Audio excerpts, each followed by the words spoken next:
les filles, j'espère que vous allez bien. Aujourd'hui je suis trop contente de vous retrouver parce que j'ai décidé de faire une vidéo où je reprends vraiment toutes les questions que vous me posez assez souvent, que ce soit en message privé sur Insta ou en commentaire sous mes vidéos YouTube, parce qu'en fait j'ai des questions qui me reviennent assez souvent et je me suis dit, tu sais quoi, au lieu de répondre à un petit nombre d'entre vous à chaque fois sur les mêmes questions, et ben pourquoi pas faire une vidéo. Donc c'est parti. Alors du coup les filles, j'ai noté toutes les questions qui reviennent le plus souvent dans mon petit carnet. Bon, les questions sont pas forcément dans un ordre particulier, tout ça je les ai vraiment écrites comme elles me revenaient en tête.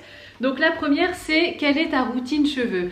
Alors c'est marrant parce que j'ai cette question qui revient ces derniers temps, je pense depuis que j'ai changé ma couleur de cheveux, et quand je recevais ces questions je me disais ah oui, ça serait bien que j'en refasse une et tout ça, mais en fait en y réfléchissant bien, ma routine cheveux n'a pas du tout changé. Même si j'ai changé de couleur de cheveux, j'ai quand même la même routine. Je vous avoue que je fais rien vraiment d'extraordinaire à mes cheveux. La seule chose qui a changé, je dirais, c'est que maintenant j'utilise plus mon shampoing solide que je faisais moi-même à la maison en DIY, tout simplement parce que je trouve qu'avec le temps il a commencé à un peu trop me dessécher les cheveux. Mes cheveux sont vraiment devenus secs, surtout au niveau des longueurs, pas trop au niveau des racines, et mes cheveux devenaient vraiment de plus en plus électriques et tout ça. Donc j'ai arrêté d'utiliser le shampoing solide, mais je continue d'utiliser mon shampoing classique. Je fais aussi mes masques à l'huile de coco, toujours avec un petit peu d'huile essentielle d'ylang ylang. En ce moment le shampoing que j'utilise c'est le Chlorane, je vais aller vous le chercher quand même. Alors voilà le shampoing que j'utilise actuellement, donc c'est de la marque Chlorane. Donc moi je l'achète en parapharmacie, en fait dans la galerie marchande de Carrefour. Donc celui-là c'est le shampoing pour cheveux normaux régressant vite, parce que moi j'ai pas des cheveux, j'ai pas de problème particulier avec mes cheveux, sauf que voilà, j'ai un cheveu qui est quand même à tendance grasse. Donc je dois me laver les cheveux assez souvent. J'essaye de me laver les cheveux tous les 2 jours ou tous les 3 jours, ça dépend. Mais ouais, c'est celui-là que j'utilise actuellement. Donc voilà, c'est un flacon vert, c'est au Cédra. Il est bien, voilà, il a rien d'extraordinaire, mais il fait le taf. Donc voilà, donc j'aime bien ce shampoing. La raison pour laquelle je prends cette marque-là, parce que je sais qu'avant ce shampoing-là, j'utilisais un autre aussi, toujours de la marque Chlorane, c'est tout simplement parce que quand j'ai besoin de shampoing, il m'en faut un tout de suite. Je suis pas du genre à acheter en plusieurs flacons d'un coup, ce genre de choses. Donc moi quand j'achète parce que j'en ai plus à la maison. Et du coup là c'était le cas pour le shampoing, donc j'avais pas le temps de vraiment faire des recherches sur internet, de me faire livrer et tout ça, parce qu'il fallait que je me lave les cheveux tout de suite. Donc en allant en Carrefour faire les courses, j'ai tout simplement pris celui-là parce qu'il avait l'air de me correspondre. Après les filles, tout ce qui est vraiment composition et tout ça, c'est pas moi qu'il faut venir voir. Je suis pas une blogueuse green, on va dire, voilà, je m'y connais pas moi en tout ce qui est composition, je suis pas du tout spécialisée là-dedans. J'essaye de faire de mon mieux toujours et d'utiliser des choses qui ont les meilleures compositions possibles. Ceci dit, voilà, je saurais pas vous dire, bon celui-là je pense que c'est pas bio parce qu'il n'y a pas de tampon ni rien. En tout cas je l'ai acheté en parapharmacie et voilà l'état de mes cheveux quand je m'en sers. Je vais quand même vous remettre en barre d'infos mes 2 routines cheveux, j'en avais filmé 2. La plus récente, je pense que du coup c'est la plus actuelle, mais je vous les mettrai quand même les 2 en barre d'infos si jamais vous voulez comparer tout ça. Et pour ma couleur de cheveux, donc moi je les ai colorés avec la coloration que j'ai acheté à Carrefour aussi. Donc c'est Garnier, c'est la gamme Olia, et donc j'avais pris la couleur Mocha et je pense que je vais bientôt renouveler l'opération, on va dire. Je pense qu'ils ont besoin d'un petit refresh, mais ouais voilà, donc pour ma couleur aussi de cheveux. Ensuite, ne manges-tu pas du tout de viande? Et aussi la question d'après c'était ne manges-tu pas du tout de produits laitiers? En fait ça c'est des questions qui étaient revenues après je sais plus quelle vidéo. Ah oui, j'avais fait une vidéo sur je nourris ma famille pendant une semaine avec 40 €, un truc comme ça. Il y avait pas mal de personnes qui disaient ah mais tu manges pas de viande, tu manges pas de produits laitiers, tout ça. Bon ça j'imagine que c'est des questions de personnes qui me découvraient en fait à travers cette vidéo et qui n'avaient peut-être pas l'habitude de regarder mes vidéos une journée dans mon assiette et tout ça. Mais voilà, pour les nouvelles, je vous explique un petit peu. Moi j'ai rien contre la viande, j'ai rien contre le poisson et ni les produits laitiers. Mais en fait ce qui m'agace un peu c'est que je sais pas toujours d'où vient, quelle est l'origine du produit en question. Et c'est ça qui me fait un petit peu peur entre guillemets, c'est qu'on sait pas trop comment les bêtes sont nourries, on sait pas voilà si elles ont eu des antibiotiques, si elles ont eu une belle vie et tout ça. Et après voilà, chacun voit midi à sa porte, mais moi je trouve que quand un animal est mal nourri et qu'il a été maltraité et qu'il encaisse comme ça des sensations négatives, des expériences négatives et tout ça, Moi, j'ai tendance à croire que ça se transmet aussi à travers la viande et j'ai pas forcément envie de manger quelque chose qui est un concentré d'énergie négative. Voilà, alors tout le monde ne croit pas aux énergies et tout ça, mais c'est vrai que moi je fais attention à ça et j'ai pas envie de manger une viande ou une bête voilà, qui a pas eu une belle vie. Donc pour moi, j'évite au maximum. Et au-delà du côté énergie et compagnie, même le côté tout simplement composition, si une bête a été mal nourrie et maltraitée, ça va se ressentir dans la viande et aussi la viande va être de moins bonne qualité, donc j'évite. C'est pareil pour le poulet, c'est pareil pour le poisson. Le poisson, je prends pas du poisson d'élevage. J'ai vraiment ce besoin en fait de connaître d'où vient la viande ou le poisson ou la poule ou le poulet pour le manger. Je trouve ça hyper important. Mais sinon voilà, de manière générale, j'ai rien contre la viande. Je suis pas végane, je suis pas végétarienne, je suis ce qu'on appelle une flexitarienne. Mais bien évidemment, il m'arrive quand même de temps en temps de manger de la viande, de manger des produits laitiers. Je sais que par exemple à côté de chez mes parents, il y a un boucher qui fait des viandes où voilà, les animaux ont été bien traités, des poulets fermiers, des choses comme ça vraiment de qualité. Il y a une certaine traçabilité. Donc en général, quand mon papa va par exemple faire les courses pour eux quoi, pour mes parents, je lui demande de prendre voilà quelques escalopes, un petit peu de viande hachée et tout ça. Mais nous ici à côté de la maison, on n'a pas vraiment de boucher oufissime on va dire. Du coup ouais, j'évite. En général, je mange de la viande entre une fois par mois à une fois tous les 3 mois. Vraiment, ça dépend. Pareil pour le poisson, pareil pour le poulet. Que mange Ayane au goûter et au petit déjeuner? Pareil, vous êtes nombreuses à me demander ça parce que c'est vrai que je vous montre moi ce que je mange. Alors il faut savoir que Ayane mange ce qu'on mange aussi. Donc tous les plats que je fais à la maison, que vous voyez à travers mes vidéos une journée dans mon assiette, et il va aussi les manger. Alors bon, voilà, on va pas dire qu'il raffole de tous les légumes sans exception. Il y a des trucs qu'il va laisser de côté dans son assiette, mais on lui demande au moins de goûter. Quand il a plus faim et s'il en veut plus et si ça l'écœure ou ce genre de choses, on le force pas, on lui dit c'est tout, tu arrêtes. Mais c'est vrai que même de son côté, lui, il fait vraiment un effort et je vous avoue que c'est appréciable parce que voilà, quand il était un petit peu plus jeune, il était limite allergique aux légumes. Donc ouais, je suis bien contente qu'on en soit arrivé là tout doucement. Donc qu'est-ce qu'il mange pour les goûters et pour les petits déjeuners et tout ça? Alors il faut savoir qu'Ayane, je ne lui impose rien en termes de restrictions alimentaire, dans le sens où je vais pas lui imposer ma vision des choses, par exemple sur la viande ou les produits laitiers. Alors certes, je vais pas lui donner de la viande de mauvaise qualité ni rien. Si lui a envie voilà, de viande un petit peu plus souvent que nous, je vais lui faire parce que voilà, c'est aussi un enfant qui est en pleine croissance, voilà, donc pour moi je veux pas qu'il ait de carence. Pareil pour le poulet, s'il a envie de poulet, je vais lui faire une escalope de dinde. Pareil pour les yaourts aussi, Ayane mange des petits suisses, les petits filous là, il adore ça. Ses parfums préférés, c'est framboise, abricot et fraises, donc je lui en achète, même si moi personnellement je mange pas de produits laitiers, où j'évite au maximum. Je mange plus du tout de yaourt par exemple. Quand je dis yaourt, c'est des yaourts d'origine animale. Je continue de manger quand même un petit peu de crème fraîche et un petit peu de beurre de temps en temps, mais pareil, le lait on n'en boit pas à la maison, du lait de vache je veux dire, on prend que du lait végétal. Mais voilà, Ayane raffole des fromages blancs aux fruits, tout ça, je vais lui prendre, je vais pas le priver parce que c'est un enfant qui est aussi en pleine croissance. Et pour les petits déjeuners, donc il mange les yaourts.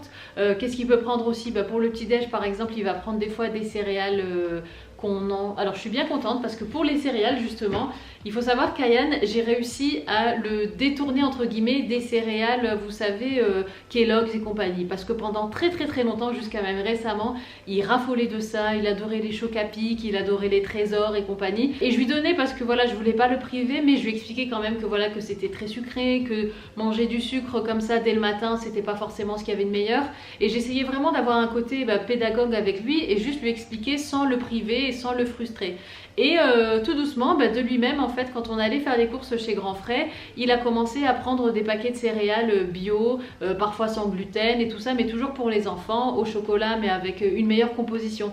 Donc c'est du sucre de canne bio, avec voilà, du chocolat qui va être de meilleure qualité, peut-être un pourcentage plus élevé. Pareil pour tout ce qui est pâte à tartiner, maintenant il va prendre du nocciolata par exemple, il va plus prendre de Nutella. Le Nutella, je vous avoue qu'on n'en a jamais eu à la maison, mais de temps en temps, voilà, quand il allait chez mes parents, ils prenaient du Nutella. Maintenant, même mes parents achètent du nocciolata. Donc voilà, donc c'est des petits changements comme ça qu'il a commencé à accepter. Et pareil, on lui explique, mais on lui impose rien. Et de lui-même, en fait, même pour les céréales, donc il a commencé à faire des meilleurs choix tout simplement.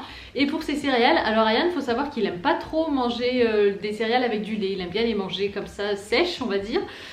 Donc voilà, le matin il va prendre ça, des fois voilà il va prendre un petit peu de lait d'avoine, en général c'est ce qu'on a à la maison, donc du lait végétal. Après parfois je lui fais tout simplement du pain grillé avec du beurre ou bien avec du nocciolata, mais bon le nocciolata ça reste quand même assez rare. Et puis le dimanche il aime bien son petit pain au chocolat, donc voilà je lui en prends aussi. Donc voilà, Ayan n'est vraiment privé de rien. Et pour ce qui est des goûters, c'est souvent un fruit. Il adore les pommes et les bananes. Parfois je vais passer à la boulangerie avant d'aller le chercher à l'école à 4h30 et puis je vais lui prendre un petit pain au chocolat, mais encore une fois ça reste exceptionnel. Je fais pas mal de gâteaux maison mine de rien, parce que justement encore une fois je préfère qu'il mange des trucs faits maison. Donc ouais, ça va être un gâteau, des fois je vais faire un moelleux au chocolat, vraiment une recette traditionnelle avec du sucre, des œufs, de la farine de blé, tout ça.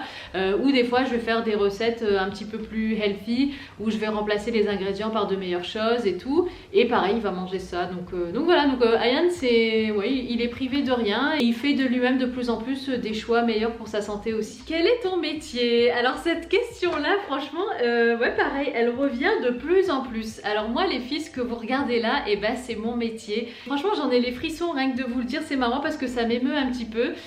Parce qu'en fait c'est un métier, ça a été mon rêve depuis l'âge de 18 ans. Faut savoir que j'en ai aujourd'hui 32 et j'ai jamais osé appuyer sur ce foutu bouton enregistrer. Voilà, j'avais tellement pas confiance en moi plus jeune que jamais j'aurais appuyé, jamais j'aurais mis une vidéo en ligne. Et j'ai essayé une fois en 2015, c'était à la création de ma chaîne YouTube, ouais en 2015, et après j'ai effacé la vidéo et je me suis pas remise dessus jusqu'à 2017. Je crois que c'est en 2017 que j'ai commencé sérieusement à faire des vidéos un petit peu plus régulières.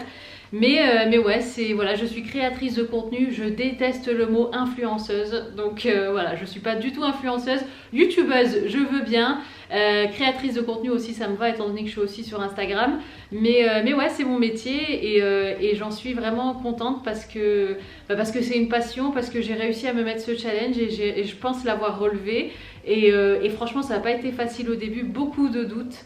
Beaucoup de questions, beaucoup de ah mais ouais mais elle fait mieux que moi, oh, mais j'y arriverai jamais, mais enfin à me comparer tout ça. Et au final voilà, juste en suivant son cœur et juste en faisant ce qu'on aime, sa passion, et petit à petit la vie enfin voilà, moi je crois beaucoup au destin et tout ça et compagnie, et en fait je me rends compte que pour toutes les expériences positives comme négatives que j'ai connues dans ma vie, tout s'est mis en place en fait pour moi, ça n'a jamais été contre moi, et c'est ce qui fait la Sarah que je suis aujourd'hui. D'ailleurs c'est marrant parce que je vous ai partagé il y a pas très longtemps, il y a quelques jours sur Insta, une photo de moi en 2010. Enfin non, j'ai pas mis de photo de moi aujourd'hui, mais après j'ai mis quelques photos suivant mon évolution pour vous montrer un petit peu, et je vous disais que voilà, que si j'avais réussi, c'était pas parce que j'étais mieux qu'une autre, c'était juste parce que j'ai commencé à croire en moi et à avoir confiance en moi, et c'est vraiment et surtout j'ai appris à m'aimer, et c'est quand on s'aime qu'on commence à manger mieux, qu'on commence à faire du sport, qu'on commence à faire de soi-même une priorité et avoir confiance en soi et tout ça quoi. Donc voilà, donc ça a été c'est une longue réponse pour une question qui est finalement toute bête, mais je suis donc créatrice de contenu sur les réseaux sociaux, surtout sur YouTube et Insta. J'ai un compte Snap mais j'y vais plus du tout, donc voilà, donc je suis créatrice de contenu. Ah oui, et les filles aussi, je voulais dire, évidemment je dénigre pas du tout les personnes qui se font appeler influenceuses ou quoi, c'est juste le terme en fait qui me gêne, c'est pas tellement les personnes qui le sont, enfin c'est pas du tout même les personnes qui le sont, je m'en fous, chacun fait ce qu'il veut, mais c'est le terme voilà d'influencer. Moi je trouve que ça a une connotation assez négative et péjorative et j'aime pas. Moi je suis là pour inspirer, je suis pas là pour influencer. D'ailleurs c'est une phrase que j'ai mise sur mon profil Insta, mais ouais je suis pas là pour vous influencer, je suis pas là pour vous dire quoi faire, je suis là juste pour essayer à ma petite échelle de vous rendre la vie un petit peu plus agréable, un petit peu plus douce, simplement en vous disant voilà moi comment j'ai réussi, peut-être que vous aussi pouvez réussir, peu importe les domaines, hein, c'est pas, ça peut être dans la perte de poids, mais enfin ça peut être aussi dans l'estime de soi, dans le développement personnel, voilà, enfin voilà, plein de sujets qui sont abordés 3 fois par semaine sur ma chaîne. Ensuite, pourquoi tu dis coucou les filles alors qu'il y a peut-être des garçons qui regardent tes vidéos? Ah, ça aussi c'est une question. Ah là là, que vous dire? Alors franchement déjà de une je voudrais commencer par dire que je n'ai absolument rien contre les garçons. Voilà, mon fils est un garçon, mon mari évidemment est un garçon. J'ai rien contre les garçons. Quand j'ai commencé cette chaîne, et même encore maintenant, j'avais très peu de copines. Franchement, mes copines, je peux les compter sur les mains, sur les doigts d'une main. Et moi, j'avais tout simplement en fait envie de reproduire à travers ma chaîne cette ambiance de allez, on est entre copines, on se retrouve autour d'un café, autour d'un brunch et on discute, on se raconte voilà nos vies, nos expériences, nos petits tips, nos conseils, nos astuces, nos bons plans et tout ça. C'est pour ça que j'ai créé cette chaîne, parce que j'avais vraiment envie de me connecter à d'autres nanas n'importe où dans le monde, mais qui avaient envie aussi de partager un moment girly, voilà, un moment de nana quoi. J'ai commencé par dire coucou les filles, et c'est vrai que moi coucou les filles, je pense que ça fait partie de l'identité de ma chaîne, même si ça agace certaines personnes, je m'en fous, parce que ben moi c'est comme ça que je vous parle et c'est comme ça que je parle à mes copines, c'est coucou les filles. Je trouve que c'est bah voilà, c'est chaleureux, c'est intime quelque part, enfin on est entre nous, c'est notre bande et voilà, et on rigole et on refait le monde quelque part. Et s'il y a des garçons qui peuvent tirer profit de mes vidéos, de mes conseils et tout ça, franchement j'en suis contente, tant mieux. Mais c'est vrai que cette chaîne est surtout dédiée aux nanas comme moi, à mes copines, et donc je continuerai à dire coucou les filles. Comment trouver la motivation pour bien manger? Alors je pense que déjà, après bon voilà, encore une fois je suis pas une pro, mais c'est encore une fois tiré de mon expérience personnelle. La motivation, il faut qu'elle soit bien placée, et surtout la raison pour laquelle tu veux bien manger doit être bien placée aussi. Si tu veux juste bien manger pour dire d'avoir un corps parfait entre guillemets, pour l'été, pour la plage, pour être belle en maillot de bain, ou voilà, ou pour rentrer dans une certaine taille de pantalon, franchement tu vas pas tenir sur le long terme. Je pense que le plus important c'est vraiment d'être en bonne santé, et à partir du moment où tu t'imagines vraiment que ton corps, moi je sais pas, j'ai cette je sais pas pourquoi j'ai souvent cette image de mes organes en fait. J'imagine mon estomac qui est en train de digérer un burger, qui est en train de digérer une pizza, qui est en train de galérer à digérer ce truc avec ses sucs gastriques et ses machins, et t'entends tes intestins qui commencent à gargouiller et tout ça, et je me dis le pauvre, il est en train de galérer là-dedans, et je vous avoue que moi j'ai un estomac qui est assez sensible. Dès que je mange un truc un petit peu de travers, j'ai tendance à voilà, avoir des problèmes de digestion, des remontées acides, des nausées et tout. Donc peut-être que pour moi c'est un peu plus facile parce que j'ai pas envie d'avoir mal au ventre, donc je mange sainement. Mais c'est vrai que je trouve que quand on a cette image des aliments qui traversent notre corps, qui se baladent, les cellules de friture par exemple qui vont se balader dans notre sang et tout, je trouve que tout de suite ça change la donne et on se dit ah ouais non mais en fait j'ai plus du tout envie d'avoir ça dans mon organisme. Voilà, c'est l'approche que j'ai moi. Est-ce que ça va marcher pour tout le monde? Je sais pas. Mais je trouve qu'à partir du moment où on change nos priorités et on le fait pour notre santé, je trouve que tout de suite on arrive à tenir plus longtemps, et enfin voilà, sur le long terme. Et bizarrement, on commence à perdre du poids, on commence à avoir une meilleure peau, on commence à refaire du sport et tout ça. Et si vous voulez vraiment incorporer plus de légumes à votre alimentation, je vous conseille en fait de garder la même alimentation que maintenant, et juste incorporer un peu plus de légumes à votre alimentation habituelle. Donc par exemple, si vous avez tendance à manger, je sais pas moi, une escalope de dinde avec des pâtes ou avec du riz, et ben juste ajoute une portion de légumes. Voilà, de légumes verts, ça peut être des haricots verts, des petits pois, sans modifier ton alimentation habituelle. Et je pense que c'est ça qui va du coup enlever cette frustration. Et petit à petit, tu vas voir que tu te sens tellement mieux quand tu rajoutes juste des légumes à ton plat habituel, que tu vas sentir les bienfaits, que tu vas dire ah ouais je suis moins, je sais pas, peut-être je suis moins constipée, j'ai moins de soucis de santé, peut-être que je commence à avoir une plus belle peau, peut-être que voilà tu dors mieux la nuit, t'as plus de problèmes de digestion, enfin ce genre de choses, et voilà, et c'est tout doucement. Donc le premier pas, je pense que c'est juste d'incorporer plus de légumes et pourquoi pas plus de fruits à votre alimentation habituelle, et après tout doucement le ratio légumes, protéines animales et féculents va changer, et tu vas tout doucement mettre en priorité des légumes quoi. Combien tu pèses et combien tu mesures? Ça aussi j'ai cette question assez souvent. Ah oui, j'en ai une autre aussi que j'ai pas notée, faut pas que je l'oublie, je la mentionnerai juste après celle-ci. Alors je mesure 1m72 et je pèse entre 57 et 59 kg ou 60 kg si vous voulez. Je me pèse pas souvent donc je sais pas, en plus ça dépend vraiment aussi de mes hormones. Juste avant mes règles, mais laisse tomber, je vais être au max. Juste après mes règles, je vais être plutôt à 57. Si voilà, j'ai fait du sport toute la semaine et que j'ai super bien mangé en mode healthy et compagnie, ben, je vais être plus vers 57. Si au contraire, voilà, j'ai fait plein de plaisir pendant une semaine où je suis partie en vacances ou quoi, ben, je vais être plus vers les 60. Voilà, ça dépend, mais en général, ça varie entre 57 et 60 kilos. Et donc oui, une autre question qui revient souvent que j'ai oublié de mentionner là, c'est en combien de temps est-ce que tu as perdu tes 15 kilos? J'ai perdu mes 15 kilos en 9 mois et personnellement, je trouve que 9 mois, c'est très bien dans le sens où il ne faut pas perdre du poids trop rapidement. C'est pas bon, voilà, vous allez choquer entre guillemets votre corps, vous allez les reprendre aussi, vous allez peut-être avoir des carences et tout ça, donc je pense que c'est quelque chose, le poids en général, je pense qu'il faut le perdre doucement et pas rapidement. Je sais qu'il y a des personnes qui veulent perdre, enfin qui arrivent à perdre 5 kilos en un mois, je trouve ça beaucoup trop rapide. Après ça dépend évidemment des cas de chacun, mais de manière générale, je pense que la perte de poids doit se faire de façon constante et de façon douce en fait. Et pas trop drastique comme ça, c'est pas bon. Ensuite, quelle est la marque de tes lunettes de vue? Pareil, ça je reçois énormément de questions à ce sujet. Alors mes lunettes de vue les filles, si je vous montre l'état de mes lunettes de vue de près, vous allez vous dire ah ouais d'accord, il est temps de les changer. Mes lunettes, alors j'adore le modèle, c'est des lunettes, c'est écrit là, je ne me souviens plus. C'est des lunettes Peter May, je vais vous mettre le lien vers le site en barre d'infos. Mais ces lunettes là, ça doit bien faire 3 ans que je les ai, elles sont rayées de partout, vous ne le voyez pas de loin, mais elles sont archi rayées. Ici j'ai perdu la petite vis, donc Isaac m'a fait un espèce de truc à la MacGyver avec un crochet de ma boucle d'oreille. Elles tiennent même plus, voilà, tiennent plus.